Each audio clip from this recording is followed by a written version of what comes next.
with US.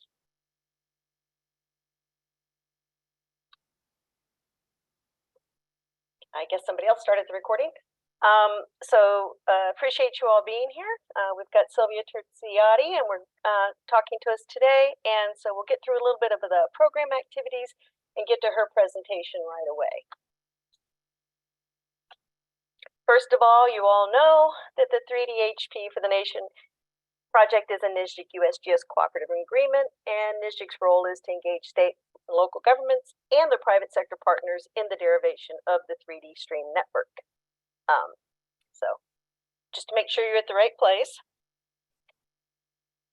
I just want to go over some of our current activities. As you're aware, we have the, just a second, I think I skipped a page. No.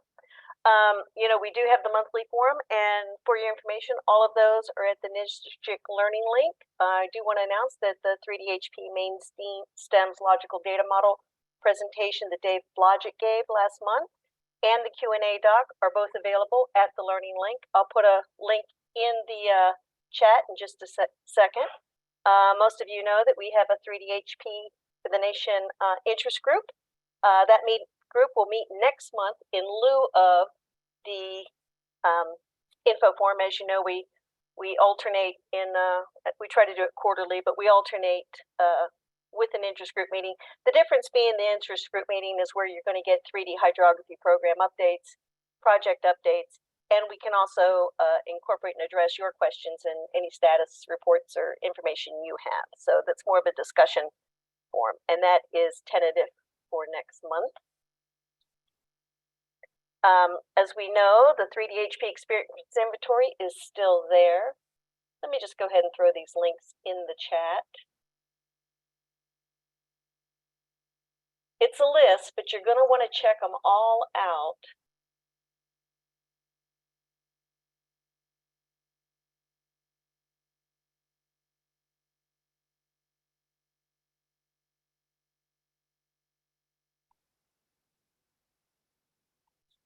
There you go.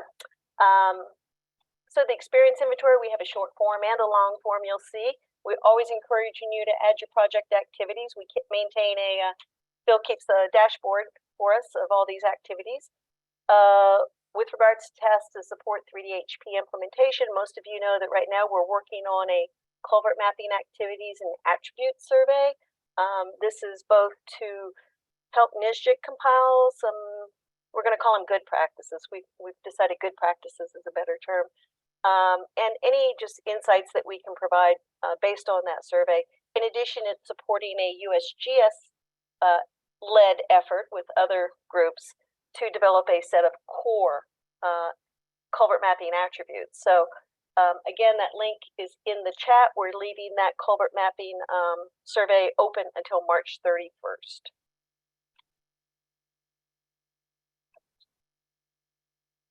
Gotta click in the right window.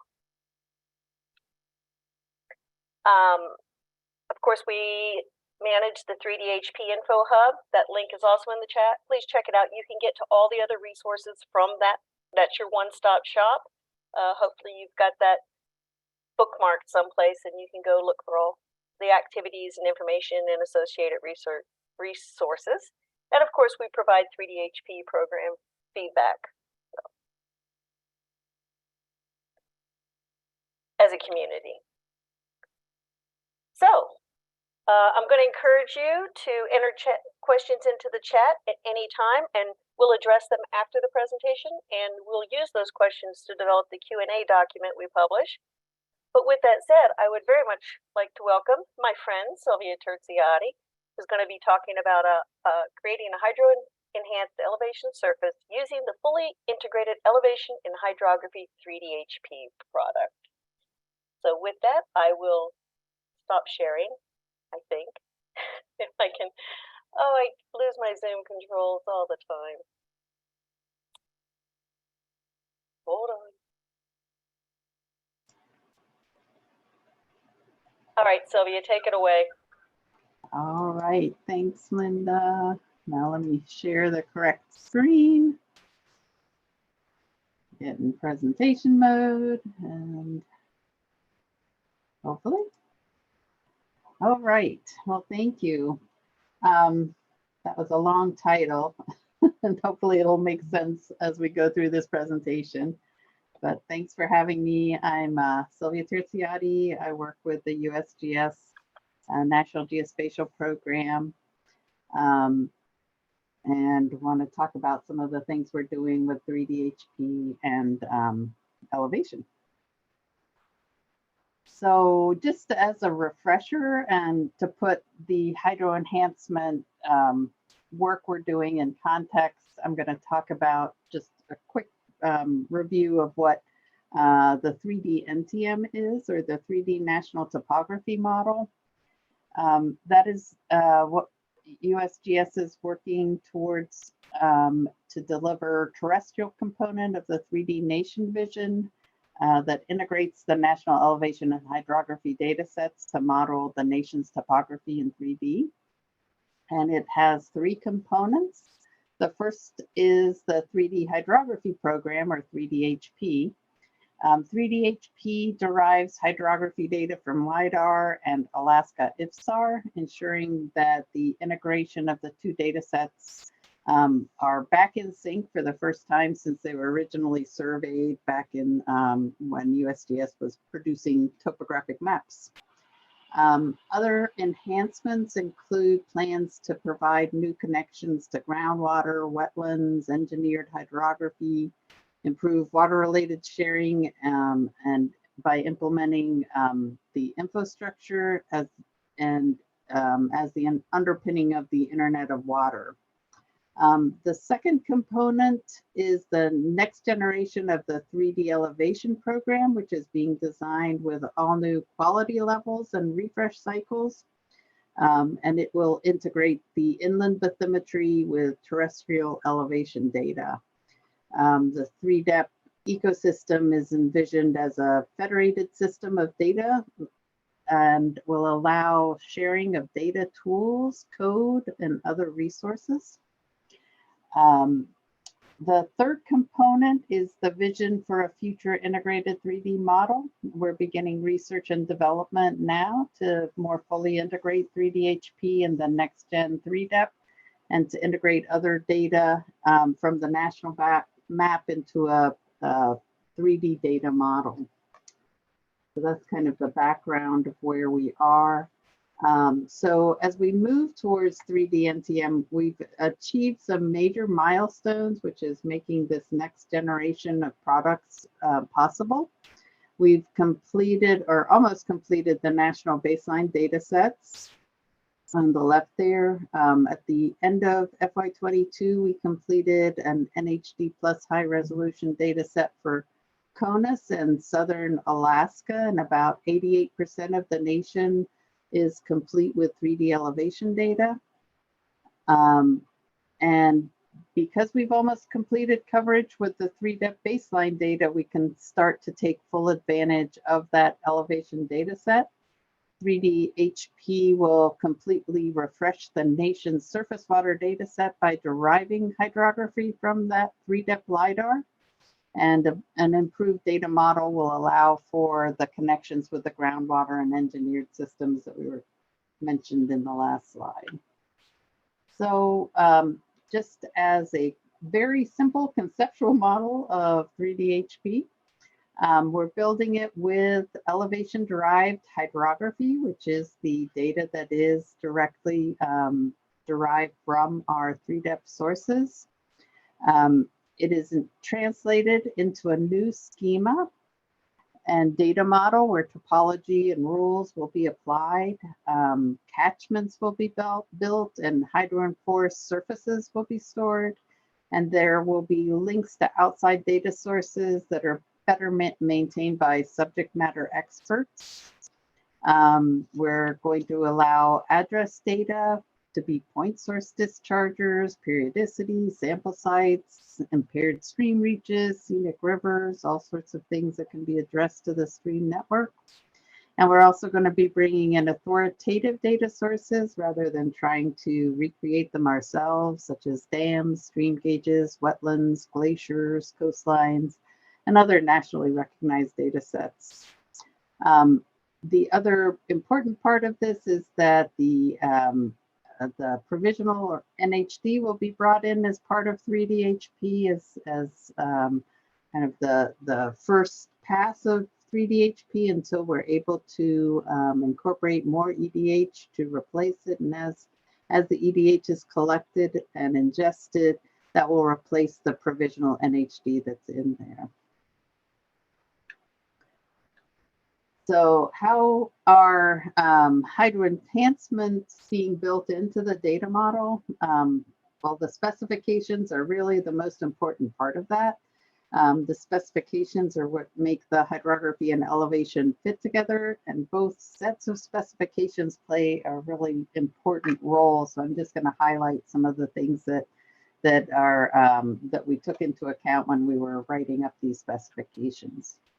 So first, the hydrography specification to support the objective of obtaining the elevation-derived hydrography that is being used to create the 3D HP. USGS published acquisition specifications and what we call the READ rules, the representation, extraction, attribution, and delineation rules in 2020. I think I may have given a presentation on that a while back. And since 2020, we've had a number of pilots and a number of revisions to the specifications, which you can get to through our website there. So if you haven't read if you're interested in the newer aspects of the specifications, you might want to take a look at those revisions, because some were more major than others, but we have changed features and a few other things within the specification guidelines. So the EDH specifications were written to be used for hydro enforcement or enhancement in three ways, really: by defining features that can be used for hydro enforcement, by assigning Z values to vertices so that they match the elevation surface within 1 meter in a LiDAR collection and 5 meters in Alaska, except where breaches occur, and that we'll talk a little bit more about. And also by the attribution of the E class, which is an elevation class, and we've added a couple of other fields that help us determine whether something is on the surface or has a flow direction associated with it. So those feature types have been defined, and like I said, every feature that is greater than 1 meter below the surface indicates a place where the surface should be breached. And we have feature types that define those. Those are connectors, culverts, terrain breaches, and right now those are our 3 primary ones. Depressions are also addressed within guideline papers, so we can have areas of the landscape that have depressions within them but are not breached. We also have some karst guidelines for special cases in karst terrain, and some other things in order to make the surface act as much like it does in real life as it can. And then moving to the LiDAR-based specification, this is also really important to our work, since the elevation surface that we're using is going to be based on these LiDAR specifications. The LiDAR-based specification has been around about a lot longer than the hydro specifications. It was published in 2014 and has multiple revisions. I think there's one that comes out about every year. So it has changed a bit. Two of the things that are most important to us within hydrography are the DEM surface treatments that are defined within the specification. The specification specifically talks about bridges and hydro flattening. and gives definitions of those two things. And those are both required aspects of the elevation surface when it's delivered as a 3-depth product. And so the bridge and hydro flattening areas are delivered as break lines. And those break lines for bridges define the bridge and saddle treatment. So those are nice polygons around those areas where the point clouds have been removed. Break lines also represent the hydro-flattened features in a project. So those are large lakes over 2 acres and wide rivers over 100 feet, I believe, or 100 meters maybe. And so those are delivered with every 3-depth delivery, and do contain Z values and are available to be used within our elevation derived hydrography products as well. The other thing that's important within the LIDAR base specification that relates to hydro enforcement and hydro conditioning are the classes that are collected. Right now, the ones that are most important to our work are bare earth, water, and bridge deck. Of course, the elevation surfaces that we do the work off of are already the bare earth data, but we've started to explore how our other point cloud could be used. We have a lot of data that's processed but unclassified. We also have some water returns, not a whole lot, but some. We have that bridge deck information, which can be really important for flooding applications. And we've talked about how we might in the future make better use of those classes. So hydro enhancement of elevation surfaces. How do we define that? For our purposes, a hydro enhanced surface is a bare earth DM that's been modified to represent aspects of a hydrography network. So we do request hydro-enforced and hydro-conditioned derivatives as part of our acquisition of elevation-derived hydrography.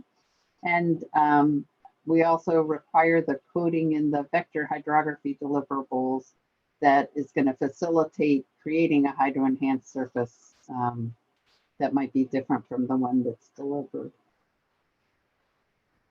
So again, it's a modified bare earth DEM, but the reason we refer to this as hydro enhanced surfaces is because really there are quite a few variations of what hydro enhancement could be.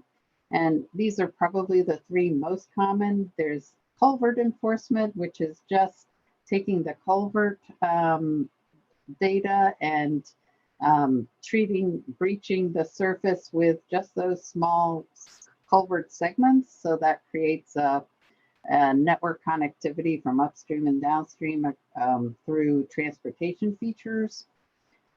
There's also hydro enforcement of the entire stream network, which is actually the one that we use as our definition, and that includes all stream network or all aspects of the stream network that have a flow direction associated with them. So that ensures that the surface slopes within the stream network are maintained and that there isn't a lot of artifacts within the stream network. So the stream network is represented in the surface as a continuous downstream monotonic surface of the bare earth. And then the third is the hydro conditioning of the entire DM surface, and that's usually done for post-processing of derivatives, and that ensures all cells on the DM surface flow towards a stream network or an outlet point. So there are no points or no areas within that surface that don't have a downstream monotonic flow to them. So we'll concentrate mostly on the hydro-enforced surface, since that's the one that we're probably going to be producing. And that, when we look at the glossary of the LiDAR base specification and also in the elevation-derived hydrography specifications, there are 3 primary characteristics of what a hydro-enforced elevation surface is. And they're highlighted here in yellow. The lakes and reservoirs are level, the streams and rivers flow downhill, and elevations are removed from the tops of selected drainage structures like bridges and culverts, so that to depict the terrain under those structures.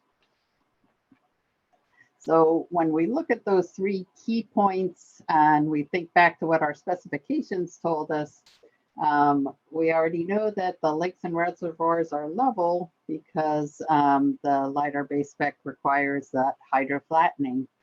I will say that not all features are hydroflattened, but it does come straight from that elevation data that does have that hydroflattening aspect of it. Streams and rivers flow downhill. That's part of the elevation-derived hydrography specification. We have Z values on all of our vertices, and we require that those streams are downstream monotonic unless they're coded otherwise. And elevations removed from the tops of the selected drainage structures. Again, that's part of our elevation-derived hydrography specifications, where we have the breaching features of either culverts, drain breaches, or connectors that replace with Z values that can be used to replace the Z values on the surface. So just to quickly look at examples of those, here's an example of the hydroflattened water bodies. I'm sure everybody's seen these. The polygons are hydroflattened. This is probably one of the more controversial aspects of a hydro-enforced EM. We really don't need flat water bodies, but I'd say it's primarily an aesthetic aspect of a hydro-enforced data set. But since water does create many artifacts in a LiDAR collection in particular with spurious points and things, it is nice to have that hydroflattening in the water bodies. One note is we don't hydroflatten the water bodies that are smaller than the ones collected for the LiDAR base specification. The LiDAR base specification requires a 2 acre or greater water body to be hydroflattened, and we collect down to a 1/4 acre for the hydrography data. So there are a number of things that smaller than 2 acres that are not hydroflattened. Downstream monotonicity is the next one. Just in this example here, you can see, I'm not sure if you can see my cursor, but this little segment here flowing into this river is represented here in the graph. And the green area is the elevation surface, and the little yellow dots along it are the Z values assigned to vertices of that stream segment. And each vertex is at or below the preceding Z value. And you'll see that, even though the elevation surface does have some dips and rises, the vertices themselves that are assigned to that line are always flowing downhill or at or below anyway. And as long as they are within 1 meter of the surface and not floating above the surface, that meets our specification for downhill monotonicity. And then the third thing is removing those elevation rises that block the flow. So we, again, have those features that we can use to do that. these elevation rises often occur at roads, and this is, I think, the bane of many a LiDAR processing because often when we're trying to get that stream network to flow, we have a road that's in the way. It starts to follow the road rather than where the natural flow should be. So we know culverts are very important. We make sure that those are enforced within the surface. Other things that in a LiDAR data set in particular that can block flow are things, just artifacts on the terrain that could be things like rocks, tree lines, fallen trees. Those are also handled by terrain breaches in our data model.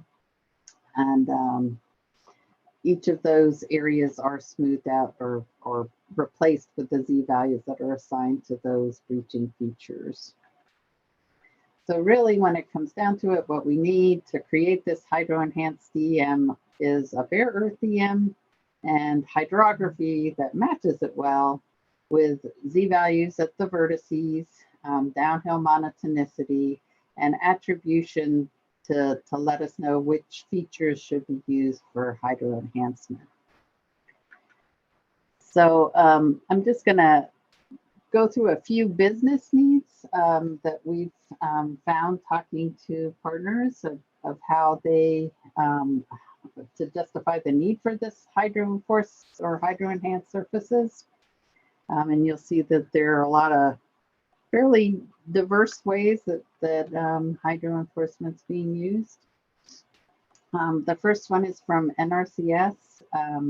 They have a lot of field level information that they collect, applications that need watersheds and catchments. They monitor runoff to streams, so they need to know exactly where the streams are. They have applications for dam breaches, movement of nutrients, sediment, and for their models, the first thing that they do is they hydro-enforce their surfaces, which can be often one of the more timely and therefore costly aspects of preparing data for these models. So for their use, they definitely have a strong need for hydro-enforced surfaces. BLM also has been modeling headwaters and streams through their lands, and they also are responsible for the roads on their land. So they're very interested in where the culverts are and the amount of water that's flowing to a culvert. So they've been mapping those within their areas for many years.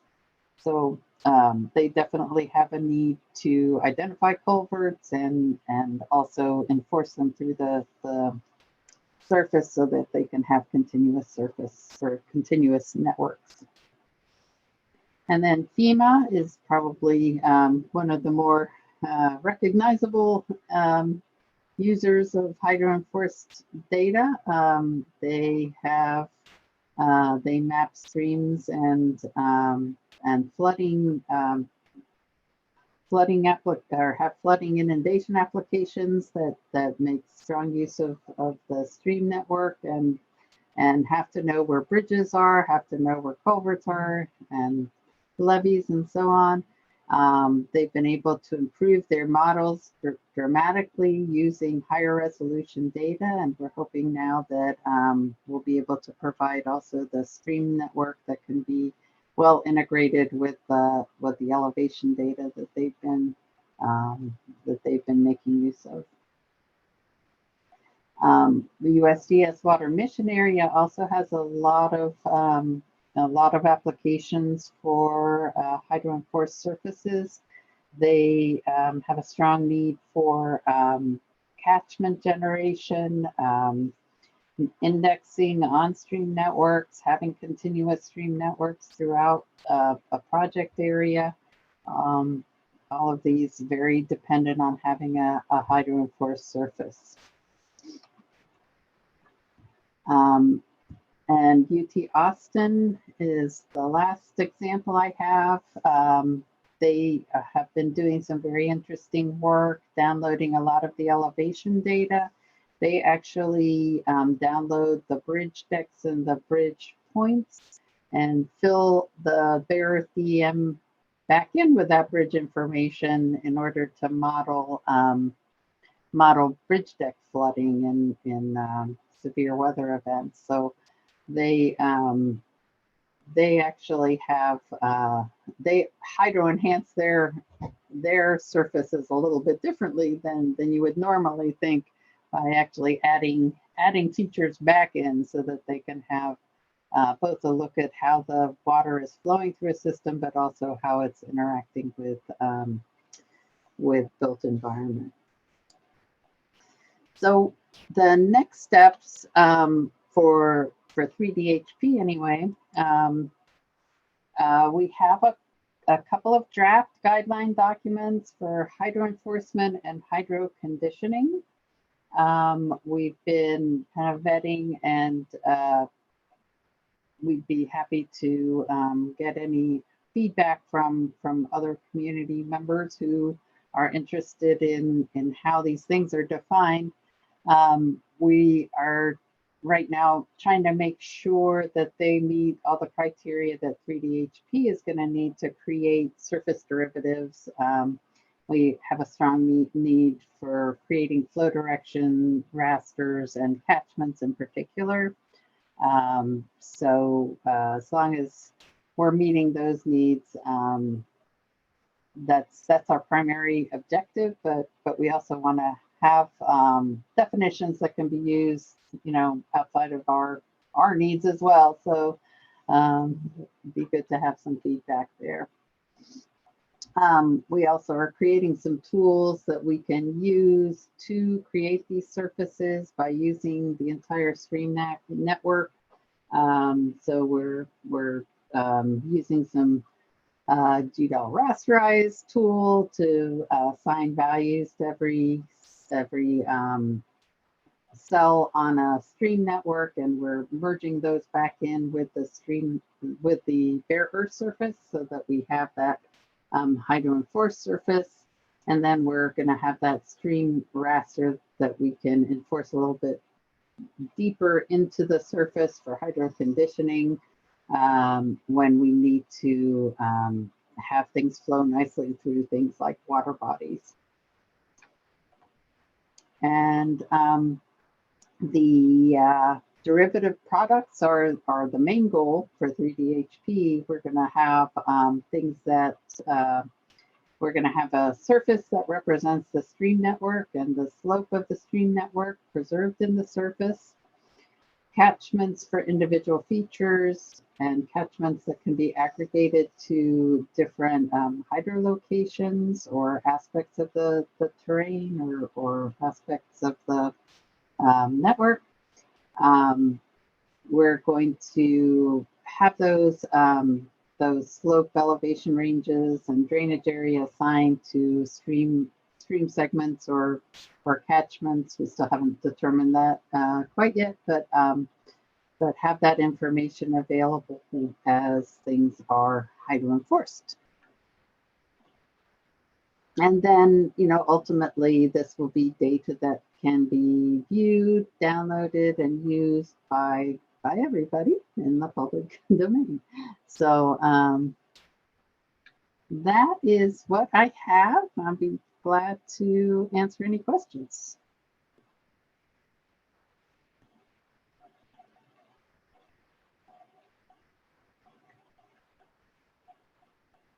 Thank you, Sylvia. It took me a minute to get off mute. All right, we've got a few questions in the chat. First of all, Dennis Peterson was curious as to the logic of putting the provisional NHD in the 3DHP. So if you could sort of explain what that decision process was.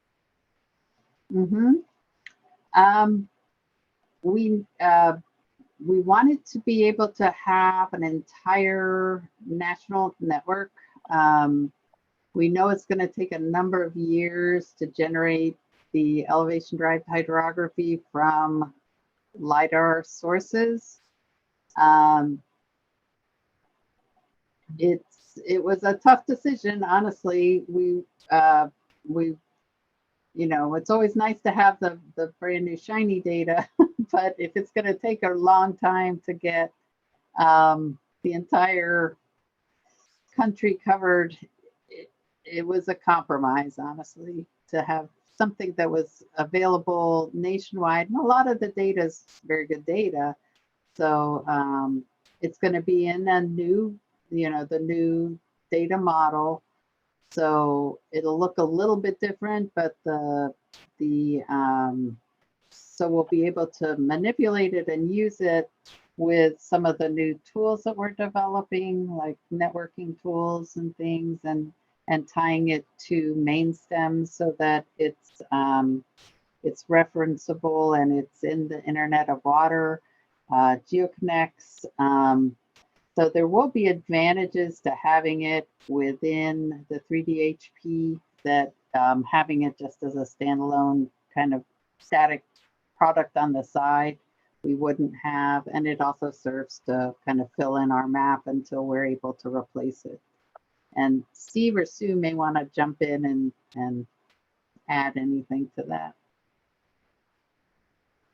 Yeah, this is Steve. I think the key is it's a compromise, right? I mean, our plan A was to go with the clean data set and just populate with LiDAR-derived hydrography, but there are advantages and use cases to having a nationwide network of the best available, you know, all along. So we're taking the sort of final NHD as the best available and updating with LiDAR-derived from there.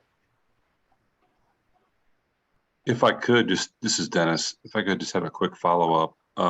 Would USGS be willing to consider alternative hydro data sets that states have developed through their own mapping programs in lieu of NHD in 3D-HP? Yes, and we're actually developing a process to do that with some caveats there. We need to have things in the 3D-HP data model so we don't have to, you know, deal with 50 or 100 different formats. And it has to meet some of our criteria necessary for it to be brought into 3D-HP. We're developing those provisional and other types of categories that we would have that data assigned to. Again, this is Sue's main area, so I may let her add to that. Yeah, thanks, Sylvia. And we are kind of in the early stages, but yeah, Dennis, what we'd like to do is to develop a contributed data pipeline similar to the way 3DEP takes in contributed data. And we're working on how we sort of categorize those data, as Sylvia mentioned. And I will say one thing, the NHD that comes in my opinion, will largely be categorized as just NHD. And then there's going to be some data sets that are pretty good data sets that were either derived from elevation data or, you know, very carefully derived or delineated from imagery that's better than sort of the stock NHD that, you know, hasn't been touched in a long time, which is a fair portion of the country. Those sort of better than average data sets are likely to be tagged as provisional, meaning that they're, you know, pretty good data, but they're not 3D-HP specification data. And then we'll work in how we take in contributed data, how we validate those data against the specification, and then how those data will or won't come into the data set depending on a rule set we put together. Hopefully that answers your question and doesn't muddy the waters any. Thank you. All right, are the catchments and hucks an EDH deliverable, or would they be derived by USGS from delivered EDH?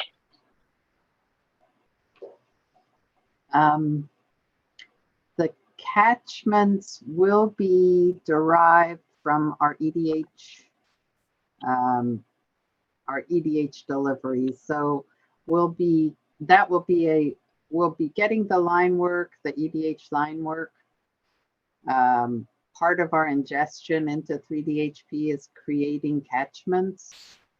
So that will be part of the ingestion process into 3DHP.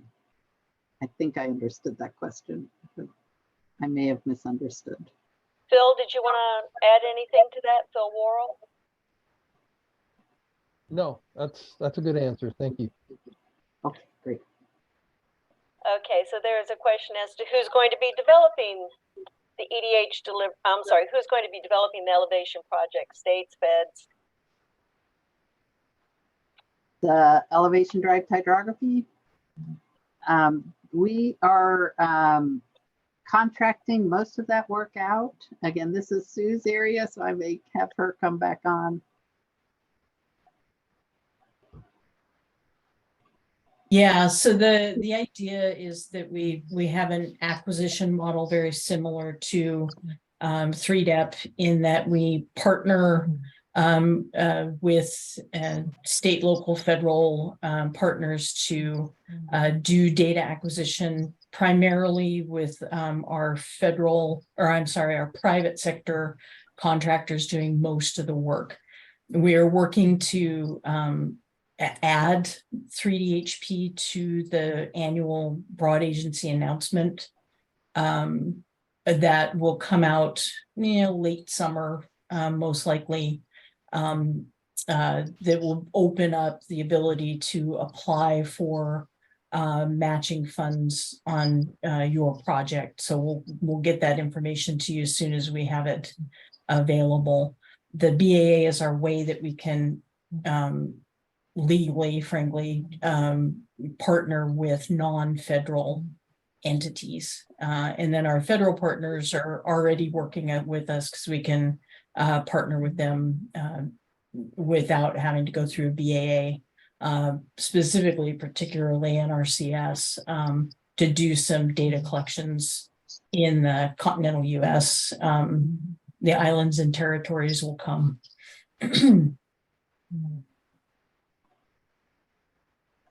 Thank you, Sue. The question is there a national status map of the different enhancement and enforcement level?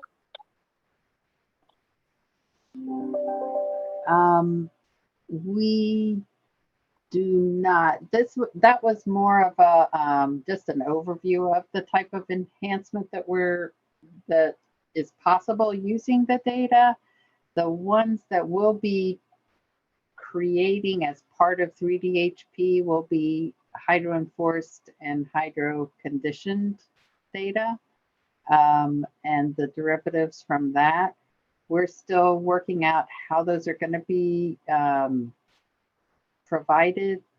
They can be pretty big data sets, so we're kind of working on how that's going to happen. So the status really for our purposes would be, as whatever is ingested into 3DHP will have those products as part of them. And we're working on getting status maps up. So hold tight. Hopefully we'll have something soon. Yeah. Great. Rick Moore asked, this may get too technical, and hopefully you can read this in the chat, but are the techniques to determine the locations that have to be breached or cut automated, or will there be a human assisting with this? Also, will these techniques be proprietary by the vendors doing the work, or can states take on these techniques and help start the process in their state? Yeah, those are great questions. We don't tell contractors how to do the work, so it is a bit of a contractor by contractor method, we have ways that we validate the data. So we look for, the obvious is intersection of streams and roads. We look for places where there's ponding near a road that wasn't breached. We look at, make sure that a culvert's upstream point or downstream point is at or below the upstream point. So there's a number of things that we do to validate the data, number of things we do to try to find areas that a culvert might have been omitted.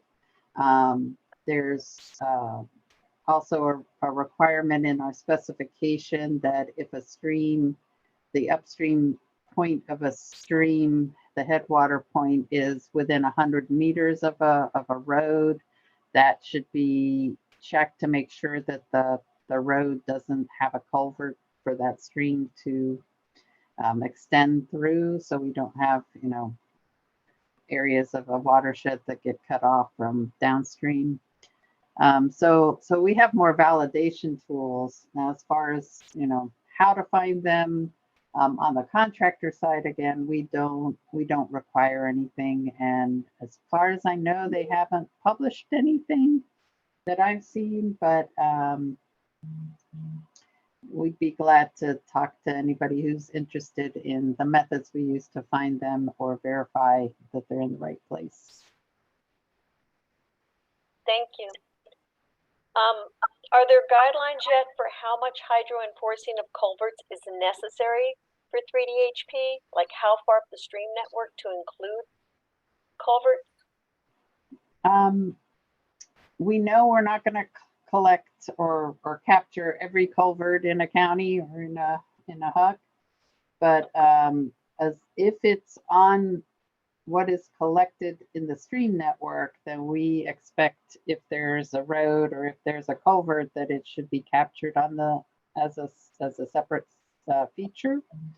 Obviously there are culverts all along the landscape, under everybody's driveway that we wouldn't necessarily be capturing. So it's really if it's on the stream network that's being delivered, it should be captured, I guess is the short answer there. But as far as a minimum number or it really relates back to, how much of the stream network is being captured. We know that we require at least as many features as are captured in the NHD. And we also require that if features are outside of a channel, that they're categorized a little bit differently than streams that are in a channel. So, and we expect a stream network to go up at least to where channelization ends. And if they go beyond that, then those become additional features that can be added in as drainage ways. So again, it's a little bit of, is it in the network? If it is, it should have culverts identified. If it's not, then we don't worry about it. Thank you. Will provisional data replace NHD, be in EDH, or be another reference layer? I'm assuming this is when the yeah, go ahead, Sue. Yeah, Sylvia, I'll hop on this one. I guess first thing I'll say is EDH is an input to ultimately will be the data sets in 3DHP. So it's just an ingredient. It's not the thing. That's the kind of important thing to understand. Provisional data, we have to pin down these definitions, but at the moment, provisional data are data that are in the NHD already that have been created from elevation data. They've been delineated from imagery data. In short, they're better data than the large proportion of NHD data that's not been touched since it was converted from a DLG. So those data will be tagged provisional until they can be either validated and determined whether they meet the specification or whether they need to be replaced with data that's been acquired from 3DEP data and meets the elevation or the acquisition specification, or meets that specification with some defined variation or variance that we find acceptable. Hopefully that answers that. Yes, it does. Thank you, Sue. Thanks, Bill. Does USGS have a 3D HP Explorer similar to the LiDAR Explorer, or is the application being planned? Curious on what products deliverables will be available to the to the public. Specifically, will both the condition DMs and the enforced DMs be shared? We're definitely planning to have some sort of interface explorer aspect to the data. We don't have that up and running yet, but that's being the views to the data, I guess as they're commonly called, will be part of the delivery of the data. We're going to have annual kind of static version snapshots of the data that will be available so that they can be referenced if people are using them for research in particular, and they need to reference a data set. Part of the annual delivery will be some form of raster product, but I am not sure that we've completely nailed down exactly what we're going to be delivering. It could be the hydro-enhanced surface with the stream network as a raster process, so if people wanted to, or as a raster product, so if people wanted to use that for other hydro enhancements, they could. We're still, I think, in determining what the best way to serve those raster derivatives are. I don't know if Steve or Sue want to add anything to that. No, I think it's fair to say we're still working out the deliverables. I mean, we do anticipate a raster product. We just haven't written the specification for it yet. We have a few more questions, and I do want to come back to them. We try to keep the meeting to an hour with the extra half hour for those that want to stay on. So I am going to quickly jump back to, if I, you guys, I am quickly going to jump back to the presentation. Oh, am I still sharing? Well, I can stop you. Sorry. Yep. I am sorry. My Zoom, I have so many windows open right now taking notes, and I keep losing my Zoom controls. There they are. Okay.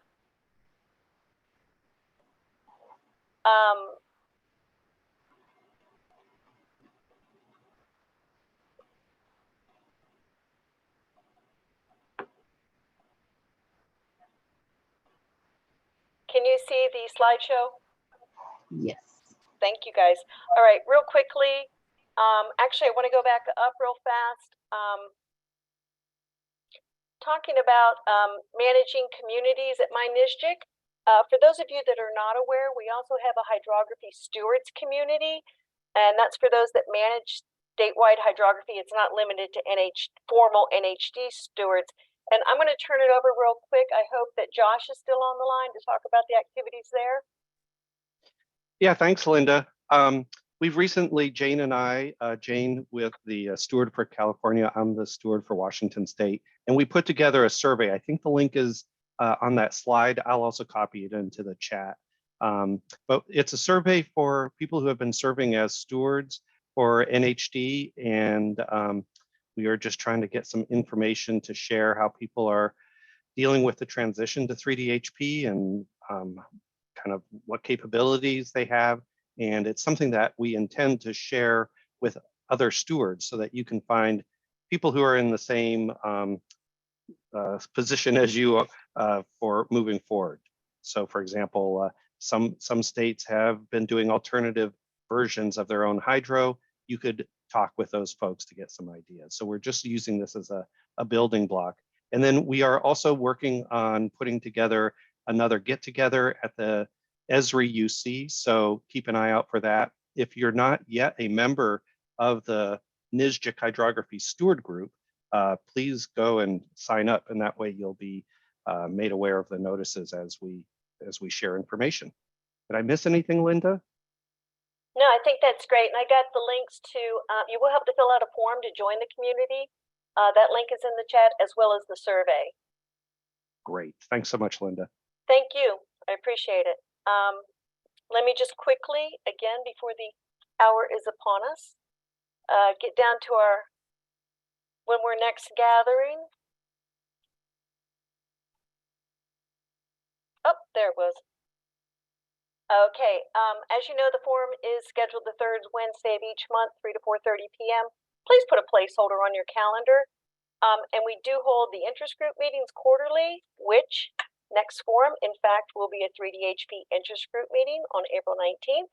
I do know we'll be touching, we'll be having a 3D-HP USGS update on the program, and we will be talking about the results of the culvert mapping survey that we've done. And if you have other items to discuss, remember, this is your chance to engage and ask questions and bring us up to date on what you're doing. If you have other items to discuss, or if you have a forum topic you'd like addressed, you can contact me at lindawayne@nsgic.org.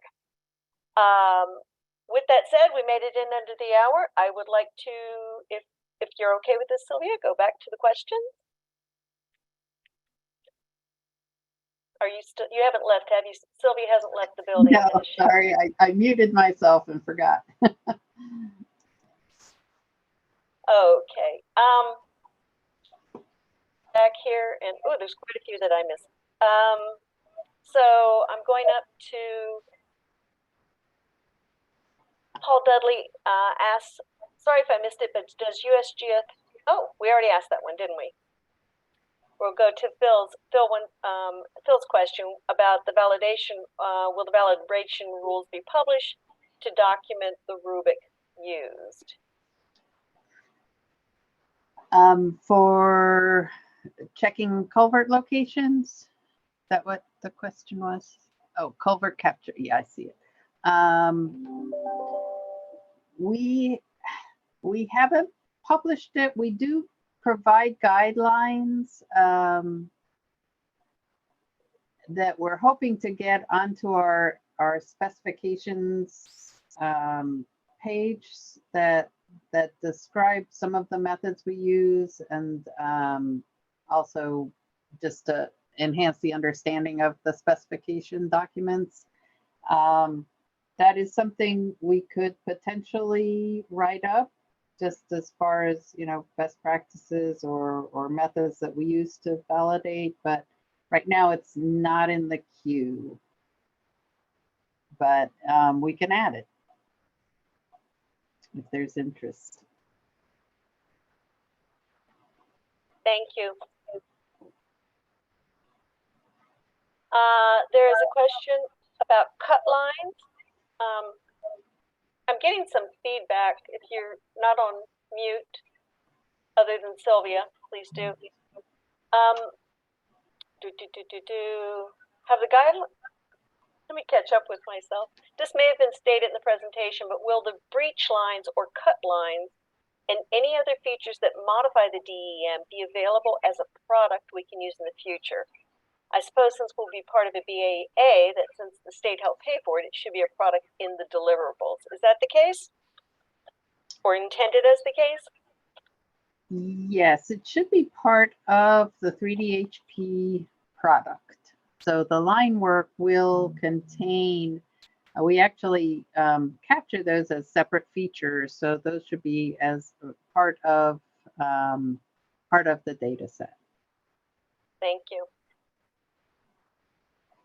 Will the culvert capture rule follow the 1 meter under bare earth surface rule previously mentioned?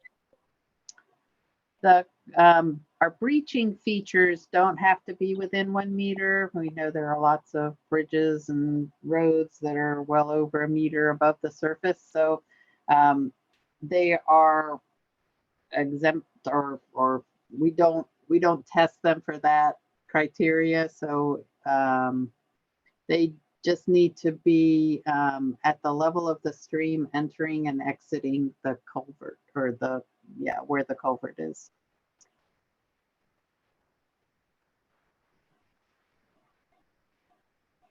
Okay.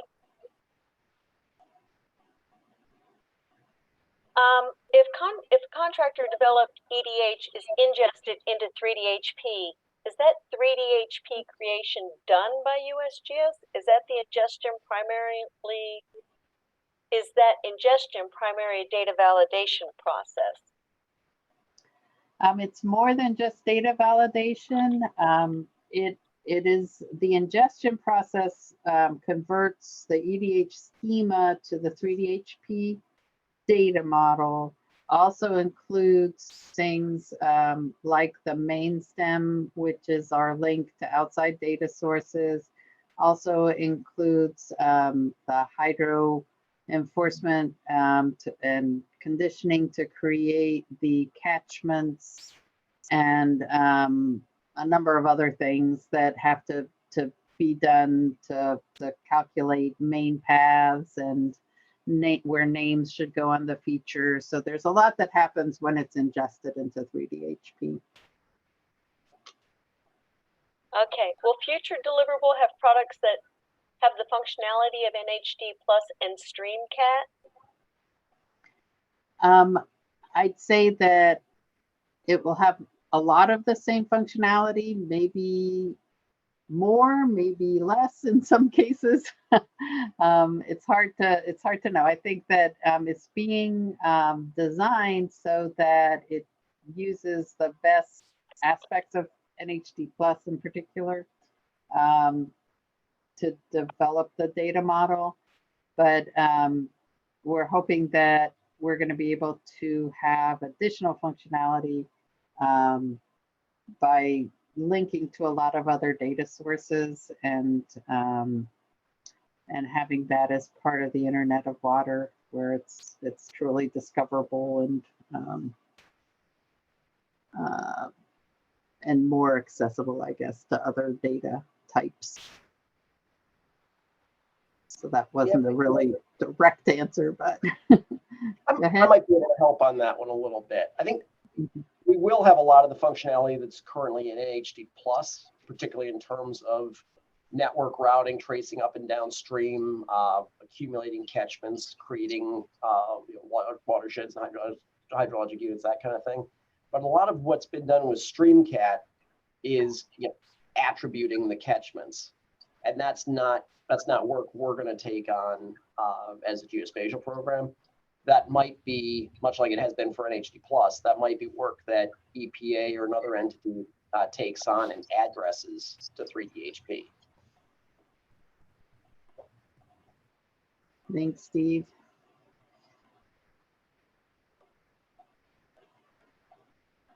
All right. Sylvia, I have a question. You talked about the draft guidelines document.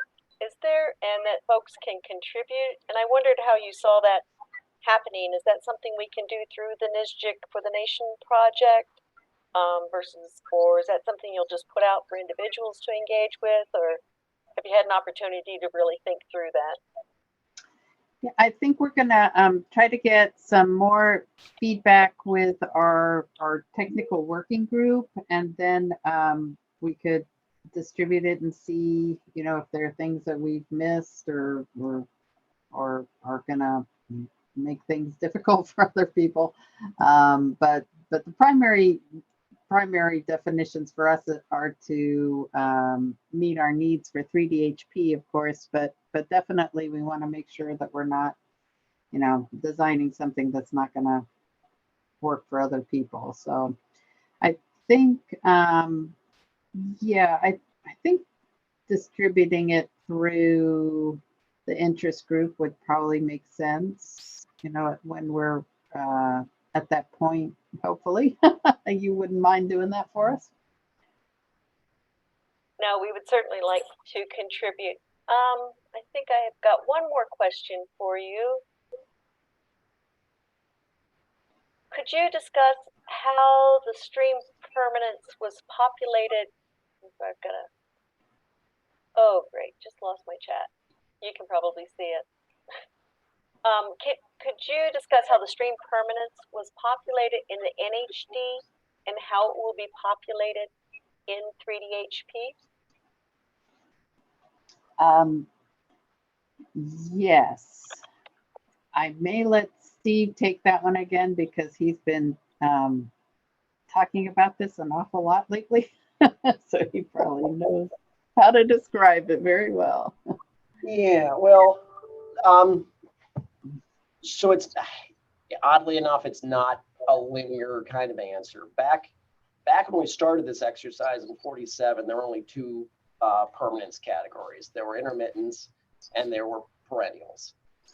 And then in the 60s, primarily when we started mapping in the arid west on a regular basis, we realized we needed to have ephemerals. And so we added ephemeral categories to the maps, but things we had mapped before in the west still just had the first two. Okay. Now, in terms of identifying those classifications, it was primarily done by the field crews when they were out in the field surveying, both looking at the stream and then also talking to whoever lived in the area. And depending on who they talked to and how talkative probably both sides were, you got sort of different levels of local knowledge involved in it, and that came back and that got compiled onto the topographic maps.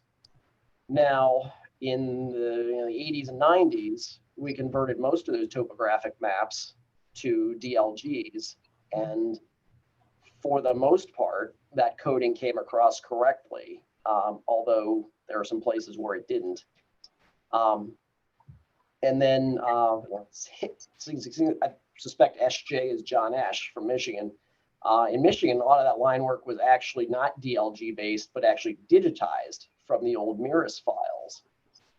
And so there were some irregularities sometimes in how the digitizing happened, such that some people noted where a stream stopped digitizing at the end of the perennial, or sometimes they digitized the whole perennial and intermittent as one line. And so that ended up in the NHD. And so, particularly in these places where we have the original periodicity codings, they're at best, they're 50 years old, right? If at worst, they're maybe, they're maybe 50 years old plus a little bit garbled in translation a couple different times. Some places have updated them, and so we'll give credit for that, but a lot of them have not been. Going forward, we will transfer those over if you really want to keep using those. But going forward, where we want to go is towards a more probabilistic statement of stream permanence, something like the statement that this will be have flowing water 360 days of the year, or there's a 10% chance that this stream will be dry in any given year, or something like that. And these kind of metrics are being developed in most notably in the Pacific Northwest right now with Floper and Prosper and some of those projects. But the idea is to get to a continuous variable rather than a categorical variable. Very interesting. Okay, let me see if there's there's anything else. Sue, Sue added a comment about ingestion. Did you want to comment on? Did you want to talk about it, or I've added your comment to the notes? Thanks, Linda. No, I don't think so. I just wanted to make sure that folks understood that there's sort of a process that we validate the data against the specification. And once the classification, whether it meets that specification fully or meets with a variance, has been determined, then the data sort of pass into the next stage, which will be that ingestion process. So it's kind of a multi-stage process. Thank you. I'm going to open the floor to anybody in case I did miss your question. Rick's got one more question. Last one, he swears. No, you don't. It doesn't have to be your last one, Rick. How do you handle tie lines in the specification? Is it an underground conduit? Tile lines,